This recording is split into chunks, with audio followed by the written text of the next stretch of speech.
आज आपल्या सोबत आहेत अमित गोरे सर, जे आहेत founder and director of Akshay study abroad consultants in Nashik. त्यांना या क्षेत्रातला 21 वर्षाचा अनुभव आहे. त्यांनी आजपर्यंत 5000 पेक्षा अधिक विद्यार्थ्यांना स्टडी अब्रॉडचा गायडन्स दिलेला आहे. 1000 पेक्षा जास्त सेमिनार्स त्यांनी केलेले आहेत. परदेशात शिक्षणासाठी किती खर्च येतो व त्यासाठी काय उपाययोजना आहेत? बजेट हा एक क्रुशियल फॅक्टर आहे, पॅरेंट्सच्या दृष्टिकोनातून पण आणि विद्यार्थ्यांच्या दृष्टिकोनातून पण.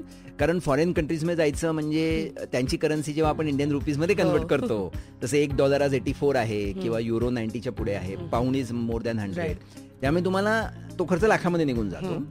पण विद्यार्थी जर का हुशार असेल, मेरिटियस असेल आणि जर का विद्यार्थ्याला त्याच्या मेरिटवर कॉन्फिडन्स असेल आणि त्याने योग्य दृष्टिकोनातून ऍप्लिकेशनची प्रोसेस केली आणि योग्य युनिव्हर्सिटीजमध्ये किंवा योग्य देशांमध्ये त्याने ऍप्लिकेशन केलं तर काही विद्यार्थी किंवा बरेच विद्यार्थी आपण म्हणू शकतो ते स्कॉलरशिपवर शिकू शकतात. पूर्ण स्कॉलरशिप, जसं अमेरिकेमध्ये रिसर्चमध्ये पूर्ण स्कॉलरशिप मिळतात. जर्मनीमध्ये बऱ्याच युनिव्हर्सिटीजमध्ये एज्युकेशन फ्री आहे.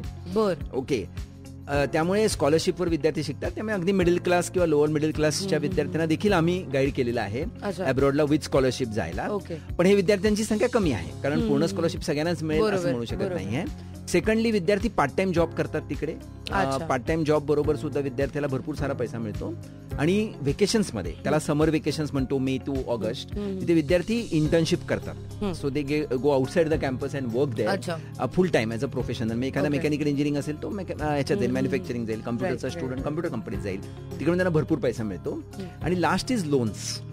इंडियामधून सगळ्या बँका, नॅशनलाइज असो, कोऑपरेटिव्ह असो किंवा प्रायव्हेट प्रोव्हायडर्स आहेत भरपूर सारे, यांच्याकडून खूप चांगल्या पद्धतीने एज्युकेशन लोन उपलब्ध आहेत. एज्युकेशन लोन सेक्टर सुद्धा आम्ही आता बघतो, मॅक्झिमम विद्यार्थी एज्युकेशन लोन अवेल करतात आणि अब्रॉडला जातात.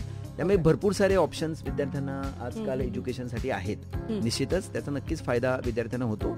आणि यामुळे सुद्धा गेल्या दशकामध्ये अब्रॉडला जाण्याचं प्रमाण खूप वाढलंय. ह्याच म्हणजे लोन असेल किंवा स्कॉलरशिप्स असतील किंवा त्यामुळे भरपूर सारा option. This initiative brought you by Akshay study abroad consultants in Nashik.